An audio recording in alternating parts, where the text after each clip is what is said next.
Okay, how we doing, everybody? Can you hear me? Looking good? All right. Had some minor technical difficulties ahead of this one.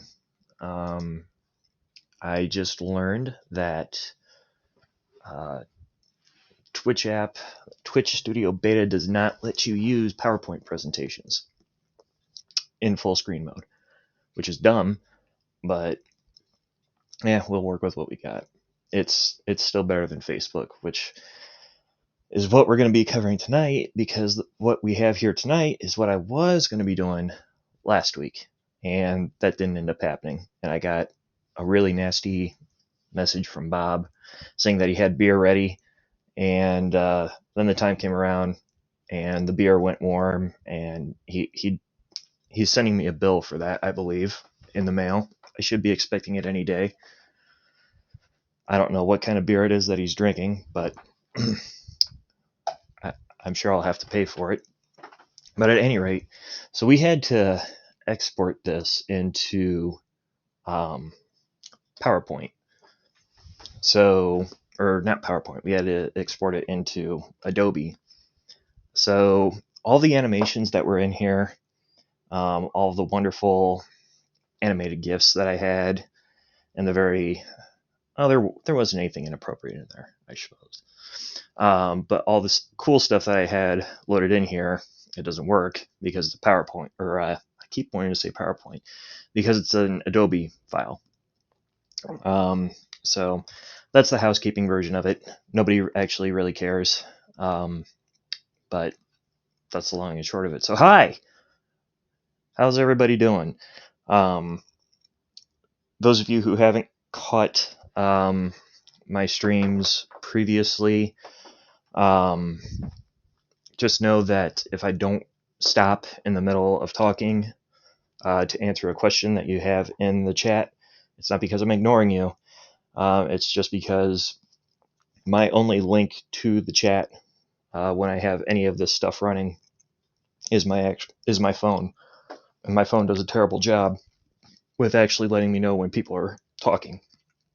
So if you do anything, if you follow, if you talk or anything like that, I mean, I see it right away. I don't know if any of my mods are actually in the channel right now. I have two of them. Woohoo! I have two of them with like 5 or 6 followers. So 33% of you are actually mods now, but one of them will probably say something. So, but welcome. This is an inaugural thing here. I give these lectures to the two of the local libraries normally. We did this one, I think, in last February, I think, is when this one was given originally. But I decided to convert it into the website format because work has decided that they don't mind if we actually do presentations like this, just so long as there's no work branding on it. Well, here you go. No work branding. So tonight we're going to talk about the Battle of the Atlantic. It's one of the largest battles when you're talking about World War II. And for those of you who don't know, yes, I am a historian. That is what I do for a living. That is what all of my degrees are in. That doesn't mean that I'm an absolute expert on it. And when it comes to things like the Battle of the Atlantic, that's a Navy thing. And the Navy's kind of boring to me. Sorry, Navy guys, I really am, but you're boring. I mean, water, boats, ships. You are on water, and things go boom in water, but there's no fire. Unless there's guns on the surface. But that's neither here nor there. The bottom line of it is that this isn't my branch. So when I give presentations that are outside my branch, I fudge them a little. I'm not going to lie. But we're going to do the best that we can, and just kind of bear with it and keep in mind that there were supposed to be animations that were supposed to fade some things in here. Actually, there is one kind of inappropriate slide in there, and that was in the work version. You'll see what I mean. But let's get going here. So the reason that it's hard to talk about things like the Battle of the Atlantic is actually because, as you see here on this slide, Battle of the Atlantic is just World War II in Europe. I mean, That's all it is. World War II in Europe kicks off September of 1939, and like 2 weeks after that is when the Battle of the Atlantic starts. So, I mean, it's World War II. And actually, it goes on longer than World War II, as we'll talk about very briefly towards the end of the presentation here. But this is kind of to give you an idea of where it sits in the realm of, in the context of time.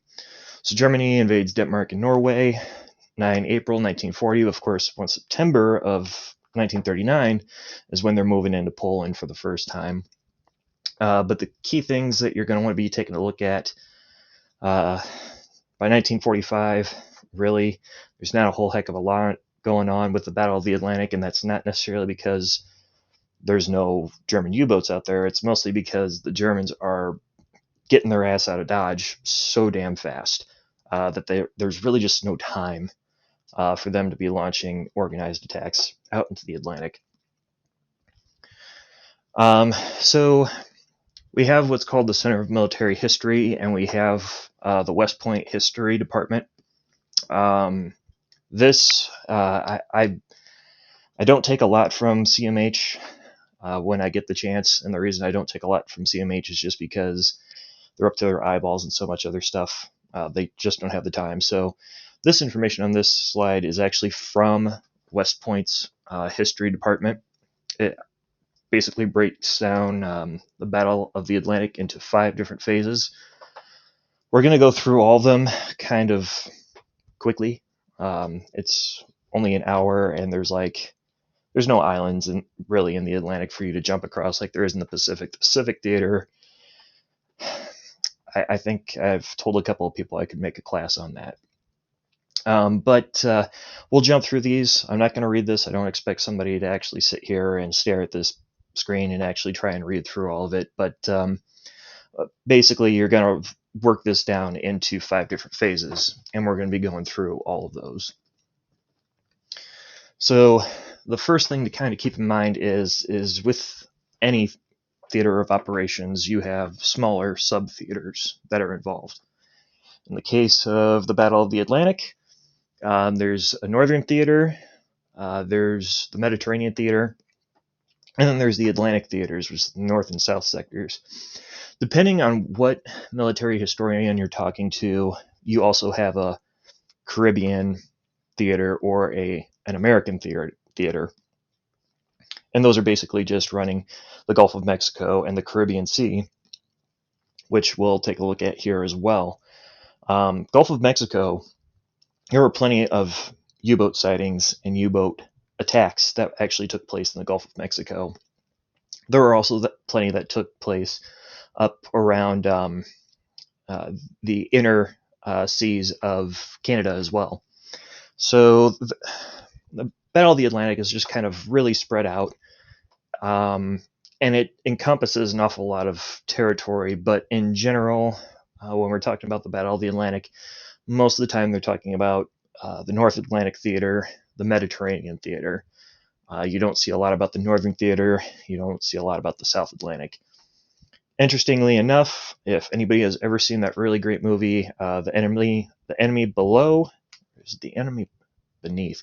Something like that. It's a fantastic movie in the 1940s, 1950s, and I remember having to sit through that in one of my classes. And it's just like, my God, this is the most epically boring submarine battle I think I've ever seen. That takes place in the South Atlantic. The key players, of course, in the Atlantic Theater, the key naval yards. So Washington Naval Yard is, of course, the headquarters for the United States. London being for the United Kingdom. Toulon, which I'm probably pronouncing that incorrectly. There's probably a couple of Canadians and French people that are just shouting at me. I know there's one of them in chat right now. He's probably correcting me. Ooh, that's interesting. Hold on a second here. I have to see what's going on here. It says reconnecting to chat. So what is going on? One second. Lovely thing. Navy people board boats and they board the people. Okay, so apparently my headphones are doing weird things. So I have no idea what was going on there for just a minute. Sorry about that. It's a wonderful thing about trying to keep things going. Anyway, Rostock in Germany is the key player for the Germans. That's actually where all of the U-boat yards are. There's a few of them that are also further out in the North Sea proper, but we won't be talking about them too terribly much. Or rather, we will be talking about them. We just won't be. We'll be talking about them mostly in hindsight. So, across the North Atlantic theaters, these are kind of the focal points. So, there's a northern barrage that's situated up in the northern sea. Kind of ridiculous how that one works out. Anybody who's British probably doesn't want to remember how that worked out for them. There's a focal point location for what's called the first and second happy times. Those are all centered around the German sphere of influence, kind of. And then there's of course the Battle of the St. Lawrence, which takes place at the mouth of the St. Lawrence River. And then there's Operations Drumbeat and Operation Newland. That's situated further up there as well. And then you have this really weird Torpedo Alley location in here. And Torpedo Alley is aptly named. It's right off the coast of North Carolina. And the reason that it's kind of a big deal is that ships would just get destroyed in that location. So generally they tried to prevent shipping from actually going through there and taking place through that area. But if you look over actually closer to the United States down near Louisiana, you'll see there's actually an icon that represents two shipwrecks down there. And I forget which U-boat that is. I can't remember if it's 76 or what. But there's actually the USS, I think it's Virginia. It's been so long since I actually did this presentation, but I think that's Virginia, that actually sank at the mouth of the Mississippi River by a U-boat attack. Just to give you an idea of how close these get to home. And as you take a look here, there's all these other little shipwreck dots that you see. These are various losses of convoys across the North Atlantic. And then there's also a Great Britain to Asia convoy route, and they're basically trying to stick to shallow water because they think that somehow is miraculously going to save them. It doesn't. They lose just as many convoys on that route as they do going through the deep waters. There's also American convoys in the Pacific. We actually just passed. Actually, wait a minute. Today's the 30th of July. So today, for example, is the 75th anniversary of us losing the USS Indianapolis, which is the battleship that actually carried the atomic components to Tinian Island for the atomic bombing of Japan. It was sunk today. It would have been at just after midnight this morning by a Japanese U-boat. And it was off the coast of Leyte in the Philippines, if memory serves me right. So plenty of convoys happening out there. Not quite as bad as what we're dealing with in the Atlantic, though. But all this leads up to what Winston Churchill calls the U-boat peril, which is where we get this notion of U-boats are just an absolute menace in the Atlantic theater. And I just realized how terrible this map looks without the animation. So this is kind of like word vomit, or acronym vomit, number vomit. It's a vomit on screen. I'm not going to lie. But each one of these dots actually does locate or indicate where a convoy was attacked, and at least two or more ships were sunk. So from 1939 to 1945, each one of these locations, plus the ones that are being pointed to off screen, represent a convoy in the North Atlantic that lost shipping of some shape or form. This does not include Mediterranean area, does not include the Arctic regions, and it doesn't include the South Atlantic regions either. So the other thing it doesn't do is it doesn't include the Labrador Sea or St. Lawrence. But this is just to kind of give you an idea of just how many locations were actually impacted by uh, U-boat attacks.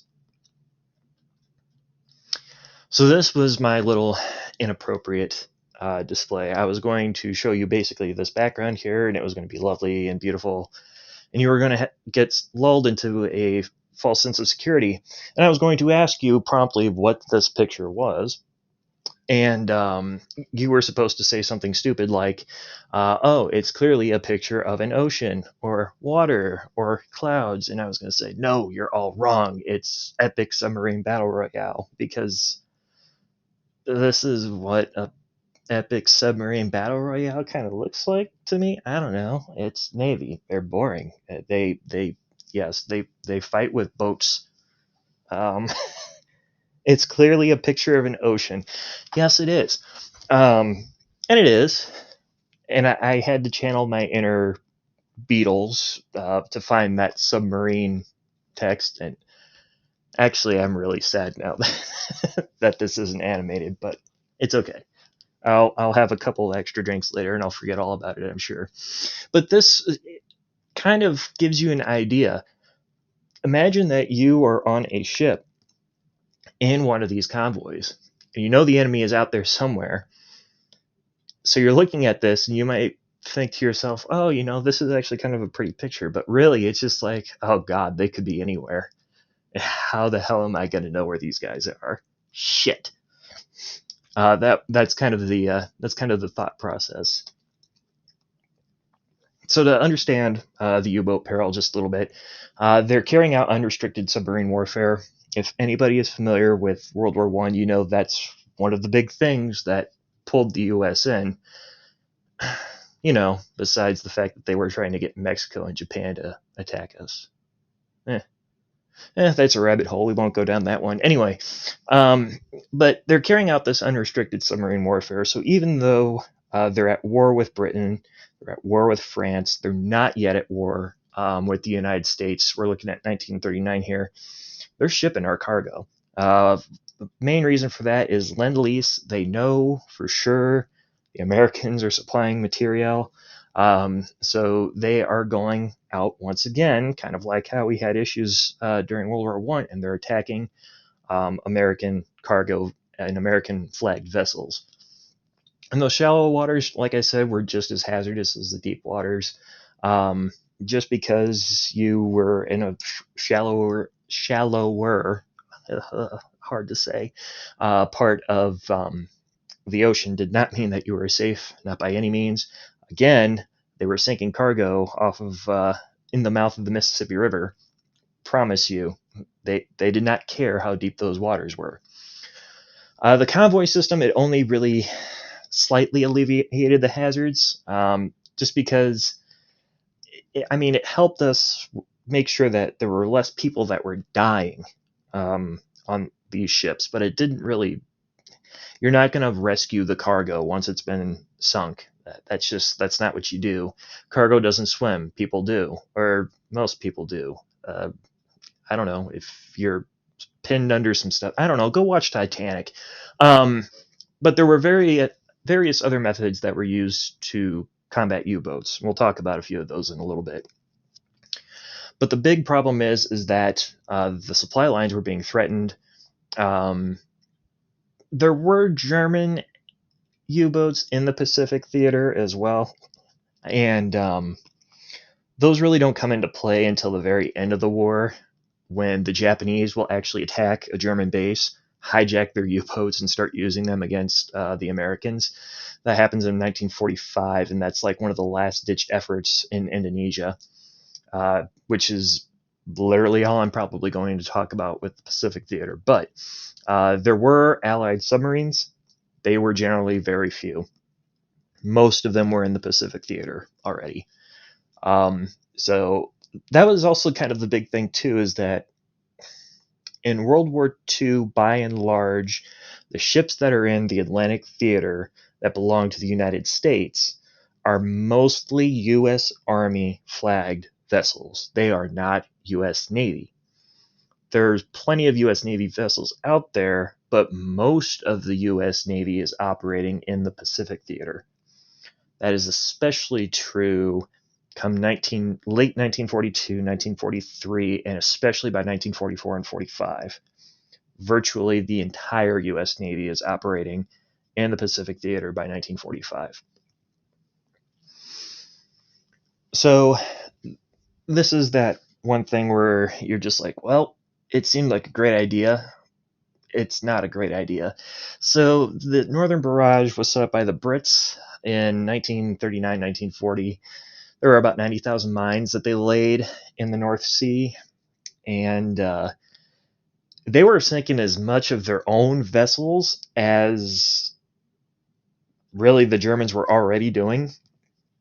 So it's kind of like going out in the middle of the night knowing that you have a coffee table somewhere, and then you go out and you deliberately find the coffee table in the middle of the night and you stub your toe, and then you keep going and you come back the same way and you stub your toe again. Um, it's kind of like that, but with explosions. That was a very inappropriate way to put that, but it's really the only way that I can kind of emphasize this, because stubbing your toe sucks. But there were about 90,000 mines that were laid, and by the time they canceled it in 1943, they lost between 200 and 500 ships, which accounts for thousands and thousands and thousands of tons of cargo that they had actually lost by their own mines. But then on top of it, they actually had to utilize naval forces and resources that could have been out on convoy to clean up the mines that they themselves had put down. It's really convoluted. It's kind of like a television network sitcom thing. It was not good. But the thing that we had going for us is that the Germans never really figure out exactly what it is they want to do at sea. And I posted this in the History Minute earlier today, but the Germans' idea of force projection comes with wolf packs. They never get involved with task forces. So the bulk of the German high seas fleet was centered around 2 Bismarck-class battleships.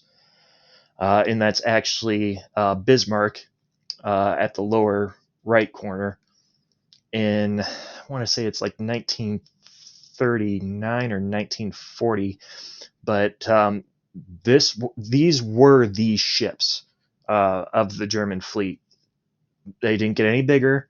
They didn't get any badder. This was it.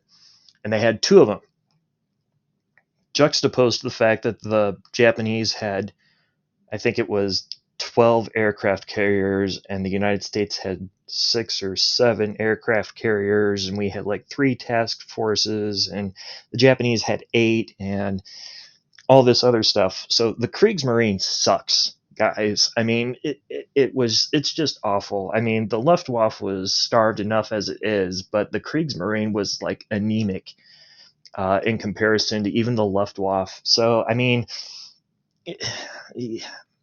Hitler, not a very intelligent guy, really, when it comes down to it. He had charisma, but that's really all that he had, and he was really a dick. I mean, there's only so much that you can really say about how stupid it is when you're thinking about using force projection with things like this. That's a word that we use a lot. It's force projection, and there's just none of that when it comes to Germany. They're thinking solely about Europe at this time. And if you wanted to, we could get into an ethics thing about, well, what really started World War II and what was World War II really about? And, oh, well, it was about eugenics and all of this, but we're not going to get into that. The fact of the matter is, and I'm coming back on track here. This is a rabbit hole thing. We have to come on back on track. Is that when it comes down to it, once these battleships are lost, that's it. Um, they had they had 6 planes on board each, so I guess you could call them an aircraft carrier of sorts. But those planes were basically just for spotting. It extended their reach of how far they could look out and radio back. That's all that they were good for. Bismarck is sank early on in 1941. Tirpitz, which is the other Bismarck class submarine, is sunk in 1944. And by the time that happens, the Kriegsmarine has no fight left in it. So Tirpitz sinking is kind of the last blow to the Kriegsmarine. Kind of like the combined bomber offensive wrapping up in 1944 was the last breath, really, that the Luftwaffe had. So the convoy system that we implemented was that guard against the wolf packs. It began, about 1940, and it usually consisted of there being between 30 and 70 unarmed ships. And these ships would all sail together, all of them of which bringing cargo aboard on them. Sometimes you would see a Navy vessel with them to provide some kind of aid, but generally that wasn't the case. The Navy had their hands full.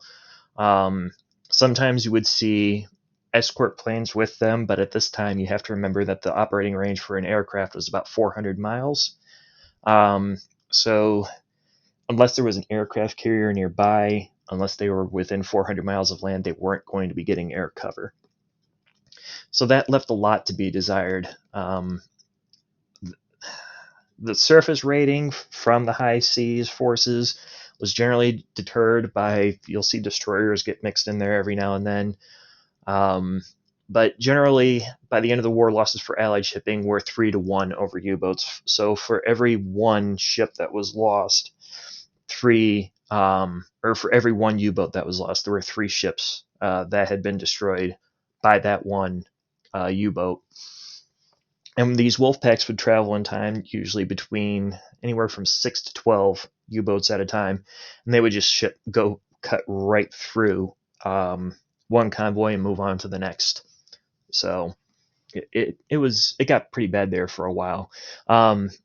Give you an idea, so this is actually convoy WS-12 down in the left. That is a Vought Vindicator. It's a scout bomber that was launched from an aircraft carrier. That WS-12 probably would have been 1942, 1943. And I know it's on the map. I think it was more across the central Atlantic. But again, if you didn't have an aircraft carrier around, you're just kind of out there. Well, that's not exactly true. Because of these.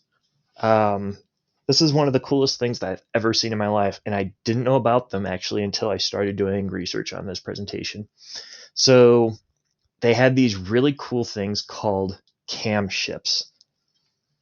And this is the greatest, stupidest idea of all time, and I want to do it. So what would happen is that you had a catapult, a plane on the catapult, and normally planes have landing gear on them, right? Not on a cam ship. On a cam ship, you take the wheels off and you put great big freaking bottle rockets pretty much on the bottom of the plane. You light those suckers, and that thing goes down the catapult and it takes off. And the best part about that is that you had to ditch the aircraft at the end of your flight because you had no landing gear. So they launched 9 aircraft. They lost all 9 aircraft. They lost 1 pilot, and they actually attacked 9 German aircraft. So the track record was pretty good. It was 1-1. It probably was really scary at the time. Would I actually do it? I don't know. There's fire involved. There's rockets, but the whole general idea here is just that there were various methods that were used. So there were raids on U-boat bases by the time you get into 1942. There were submarine hunters that were disguised to look like cargo ships that weren't cargo ships at all. They actually had sonar equipped on them. They had better and further flying aircraft that were out and about, actually conducting search. But the big thing is that we actually cracked German codes, so we were able to determine where U-boats were, who they were talking to, things like that, way early on. And there was also the improvement of the ASDIC display, which that's actually an ASDIC that's down there in the lower right corner. And most ships had those on board. Basically, it just improved the ability to tell exactly what was coming at you. Is it Free Willy that's coming at you, or is it that Titanic? Is it somebody that had an upset stomach after eating a bunch of lasagna, or is it an actual German U-boat? Things like that. I'm going to get mean mugged for that lasagna comment, but I don't care. I stand by what I said. But that was the improvement that came with the ASDIC display, is that it increased the resolution kind of what you were seeing out there at sea. So of those convoys that I showed you earlier that had ships sunk, the green highlighted ones here are actually showing where forces fought back and actually sunk a U-boat in retaliation, or they shot first, one or the other. So of all those shipwrecks that there were a pretty decent handful that actually had some kind of retaliation attached to them. And HX228 and HX229 are probably the most well-known, where they actually shot back and they eliminated every single U-boat that was in that vicinity. So yeah, Hotel X-Ray 229 and 228 totally defended. They lost some ships, but they totally eliminated the U-boat threat in those regions. And again, this is where I would really have wished that the animation would have worked, but it is what it is. I work with what I've got. So the U.S. was, of course, going to be entering the war in 1941 after the attack on Pearl Harbor, and Germany decided to declare war on us because why wouldn't you do that? That's the stupidest move. Then again, this is a stupid man we're talking about. Remind myself of this. Whew. Okay. There was one problem, though. So everybody was all happy about the U.S. getting involved in World War II. But the problem is, how are you going to get material from point A to point B? You're not going to be able to fly it, because I don't know if you guys have ever actually taken a look at what a Sherman tank weighs. It weighs a lot.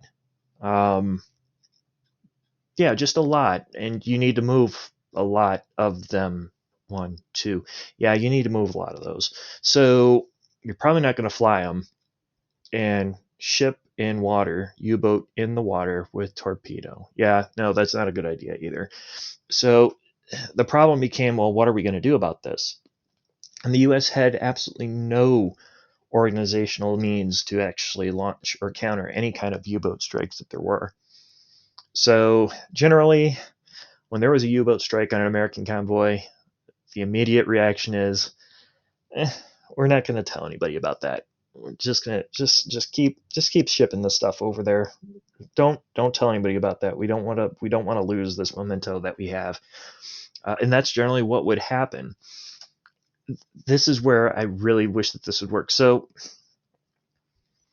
one of the biggest problems that the U.S. had was with this concept called sky glow. And it's really hard to kind of describe it. So I want you to think that you're in a movie theater and you're sitting at the floor level, and some people come into the movie theater and they walk and they sit in front of you. Well, before they go and sit in front of you, they are going to cross in front of where there is light emitting from the front of the theater. You're going to see a shadow there. you're going to see somebody walking in front of where that light is, and you're going to be able to determine whether or not you actually see the person there or not, that there is something in front of you. The same concept applies for afterglow. So imagine, if you will, you are standing and you are looking directly at a city with all the lights on in the background, and a ship crosses your path. You're going to be able to make out by the shape and the change in the actual light in front of you that there is an object of some kind of mass moving in front of those lights. But if you have a blackout, if there's no light behind you whatsoever, you're not going to be able to make out that object. Hence why blackouts are imposed. It's mainly to protect material that is actually going and transiting across a various location. The Americans don't implement this right away, so there would be times at night where there is a black U-boat in black water that is below the line of sight of somebody who's looking for it, and they just won't see it, and there will be a ship that is literally sunk within eyesight of a city as a result of this.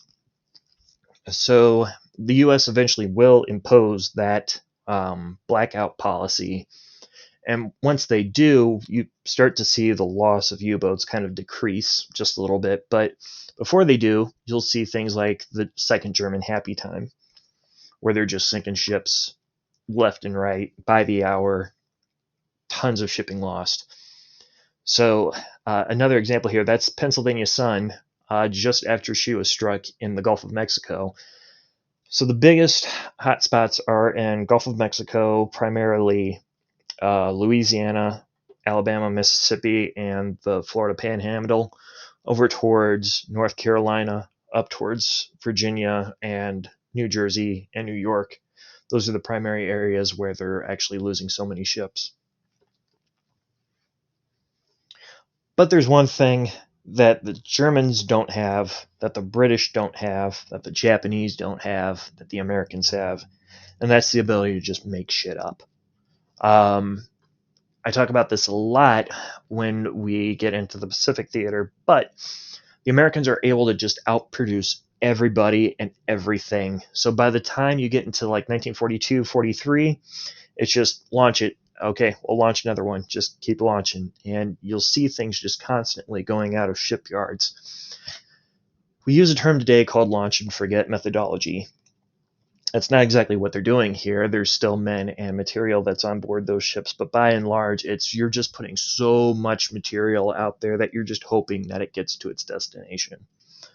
So that's basically what's happening by the time we get to 1943, is the Americans are just throwing so much out there that they're hoping that some of it sticks.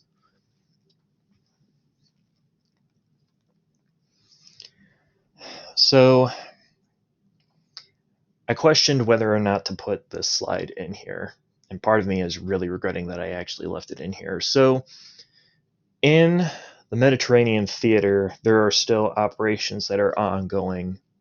Most of them are in support of Operation Torch, which is the Allied invasion of North Africa in preparation for the invasion of Europe from the south. By the time you get to 1943, you'll see those pedestal, harpoon, and halberd operations in the central Mediterranean. Those are in preparation for the invasion of Sicily. So there's a few of them out there. Most of those actually were successful, except Vigorous, I think, actually got attacked en route to Sicily. They got attacked, and everybody got sank. And nobody survived that one, and it was just a total wipe. If memory serves me right, that was when the British were just like, okay, we're waiting for the Americans on this one because it's clearly not working out. But yeah, Vigorous, if memory serves me right, was like the big blunder of the British Navy during World War II. But as things are in World War II, all roads eventually lead to Normandy and the D-Day invasion. So the U-boat war had actually been in decline since 1943. There were an increase in Allied patrols, scouts, spotter aircraft, the works. There were also deception tactics in play. So the big thing for D-Day, if some of you don't know, is that we actually used giant blow-up tanks that were literally just balloons that were painted to look like tanks, balloons painted to look like aircraft, and we sat them somewhere. And we were hoping that German spotter planes would find them, and they did. They found them, and they were convinced that that was the main attacking force, and that they were going to launch an attack up towards Calais, which on that map it would be in the upper right-hand corner. If you can see the little tiny 15th German army up there, Calais falls in the 15th German army's territory. It's also the shortest crossing on the English Channel. And that is where they were convinced that there was going to be an attack, because Omar Bradley was actually put in charge of this fake corps that was situated near Calais. But that's not at all what was going to happen. They were going to launch a cross-channel attack towards Normandy. So the big thing was is they were doing all of these deception tactics, and literally by the time that we had gotten to D-Day proper, it was just, you could almost hopscotch across all the ships that were lined up across the English Channel with how deep the shipping was. There were 6,939 vessels from 8 different navies that were in the operation, and the unarmed to warship ratio was 5-1. So for every 5 ships that did have any kind of weaponry aboard, one of them did. There were also 864 privately owned ships that were involved.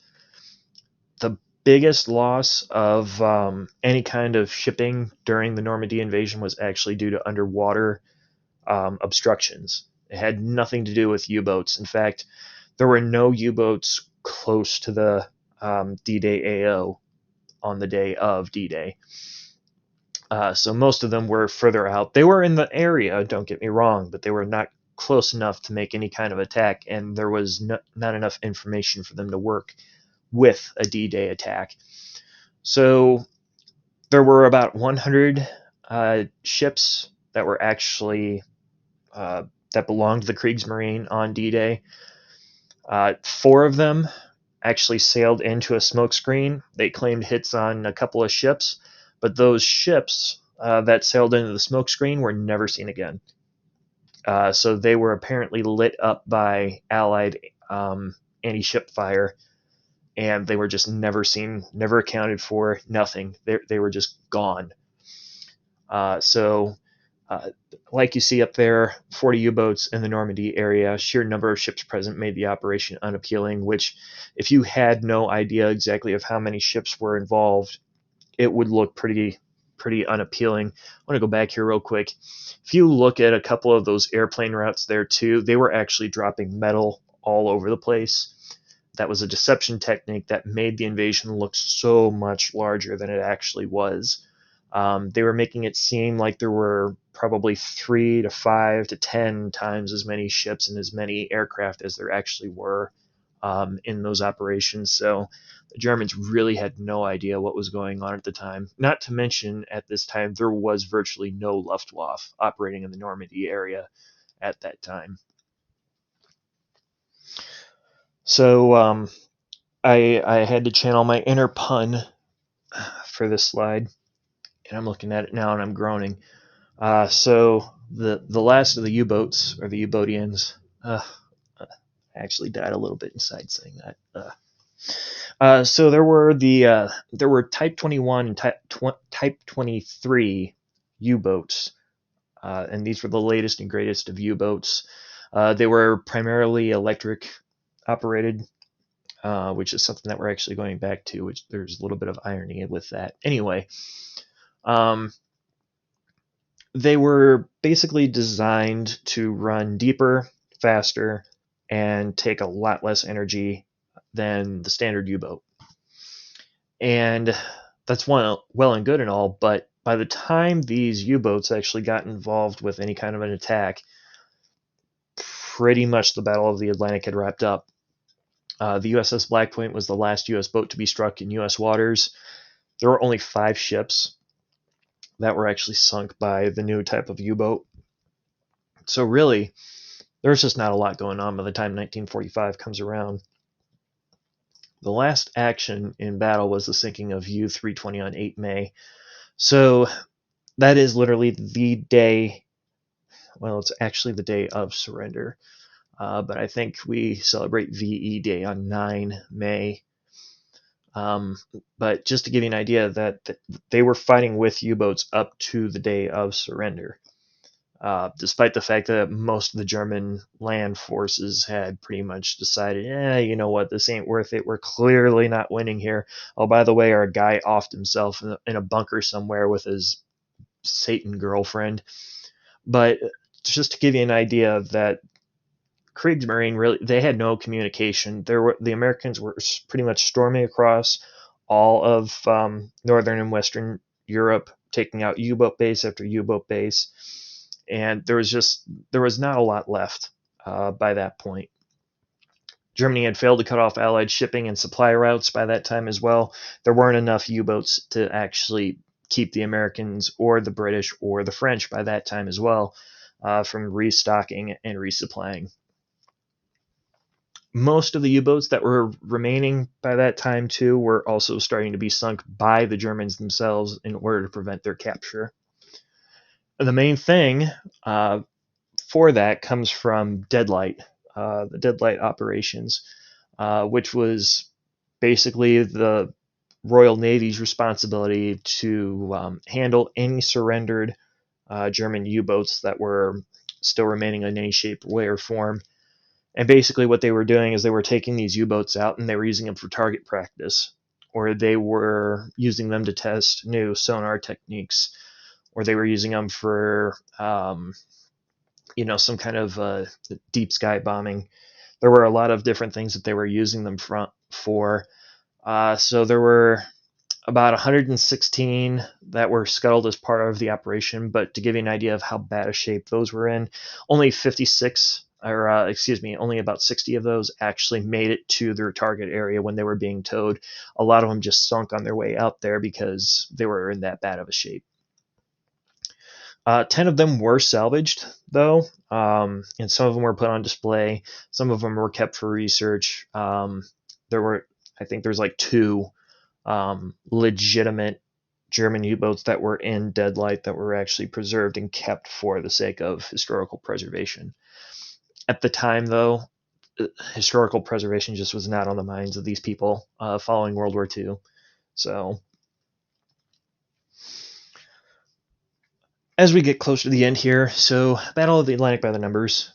One of the things I like to do is I like to work with numbers when it comes to looking at losses. So, Battle of the Atlantic, when you're looking at a battle of any shape, way, or form, you look at casualty numbers, you look at KIA numbers, MIA numbers, WIA numbers, and really there's not a lot in relationship to how long the battle actually went on. So the Americans and the rest of the Allies, which by the way, there's 8, 9, 10 allies that we're referring to. So when we're talking about Allied shipping loss, we're talking about the Soviets, we're talking about the Norwegians, we're talking about the Americans, Canadian, British, all of them. You're looking at 72,200 personnel that raked in as a casualty. Now, if you're not familiar, casualties do not mean that they were killed necessarily. You're talking about injured, lost, and KIA. So the Germans also had a loss of about 30,500. About 14.5 million tons of cargo was lost. 816 U-boat losses. I've got it broken down over there by year too, but you can kind of see when the Americans get involved, there's a huge spike in the amount of Allied shipping that is lost, but by the time the Americans catch on in 1943, it sinks again. And by the time you get towards the end of 1944, um, U-boat losses actually for the first time start to exceed Allied shipping losses.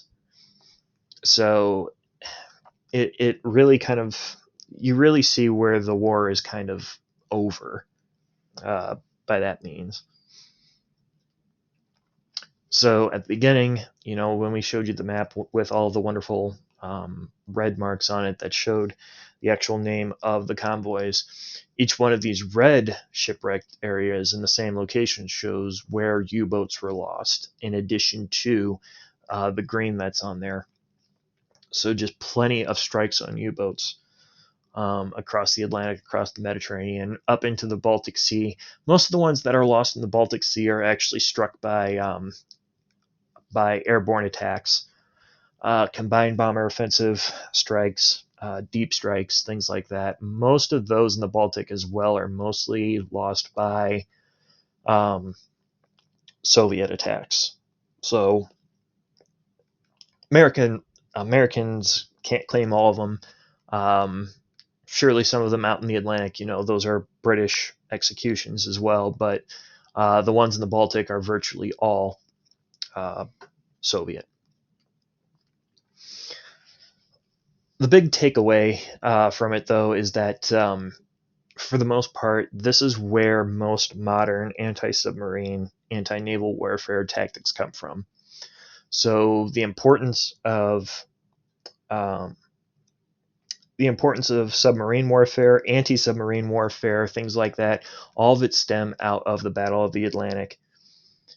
Without it, you wouldn't see things. Not too long ago, I was talking with somebody about the British Nimrod aircraft and how those basically work in countermeasuring against deep water threats. They also carry anti-submarine missiles. That's one of the things that the Nimrods are designed to do. And those concepts come out of what we learned in the Battle of the Atlantic.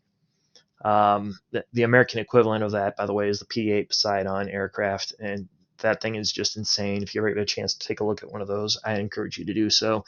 Canada, you guys use American P-8 Poseidons as well. I think the Japanese are using American-built E-767s for the same thing. So there's things for you to look at in every single one of those. But the thing to remember with all this is that a lot of these contingency operations, we were just winging it. We didn't know for sure exactly what was going to work and what was not going to work. So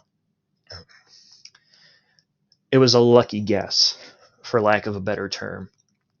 That being said, with 14 million tons of loss, it was the costliest battle in World War II. It depends how you look at that, though.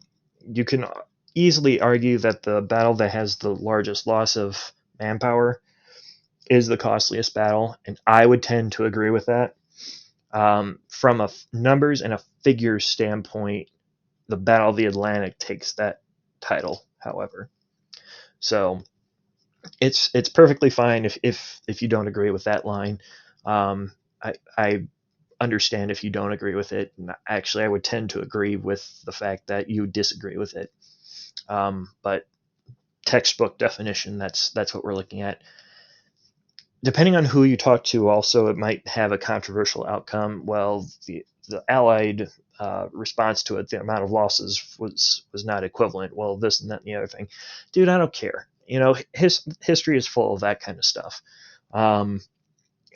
You can argue just as easily about the ethics of using aircraft in battle. You can argue about ethics in the Civil War with the Hunley. You can argue about ethics here and ethics there, and you can argue about this and that and the other thing. History is full of that stuff. Okay, get used to it. If you've never done history before, it's full of that kind of stuff. It's what makes it interesting. Just so long as you're not a dick about it.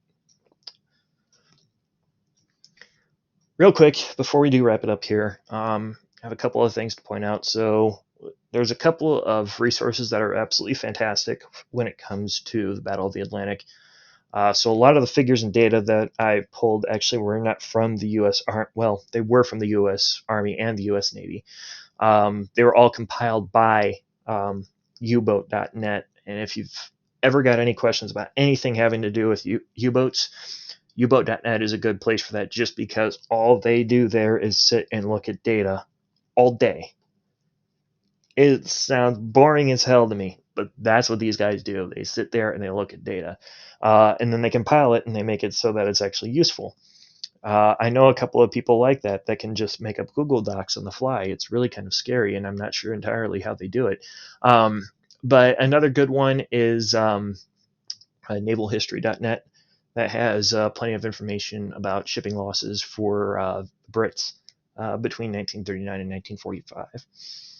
There's not a lot out there when it comes to books on the Battle of the Atlantic that's just about the Battle of the Atlantic, but there's a couple of ideas up here on screen. And then I've also got one article that's actually based on this presentation that's actually put up on the website, and that's the link there at the bottom in gold.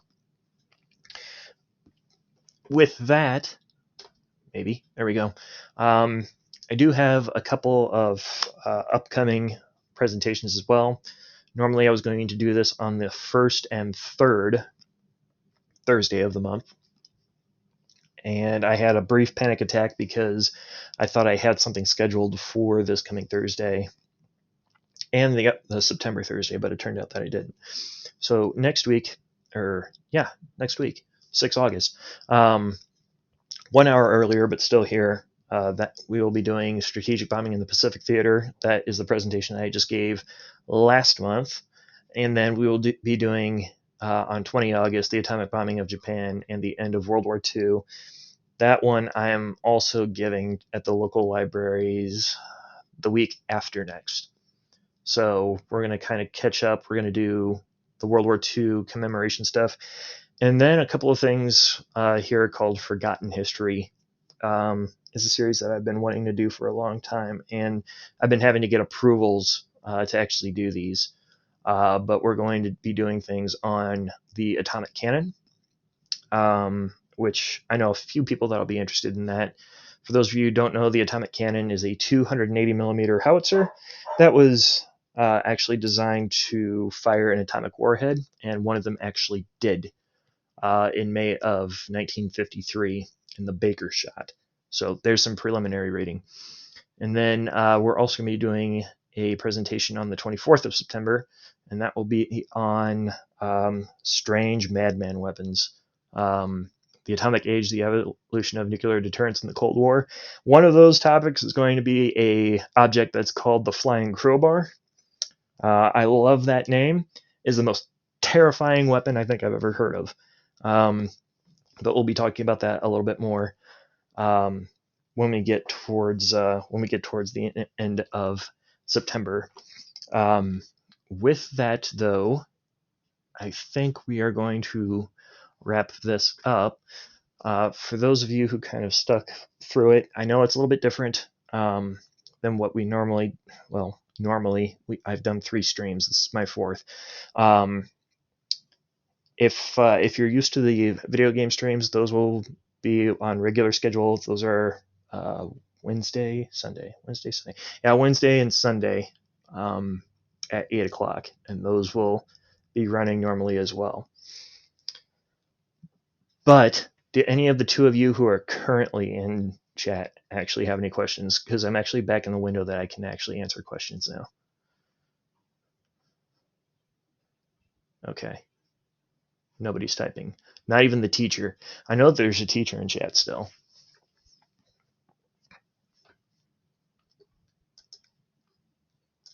Also, my dog had to say hi there. So,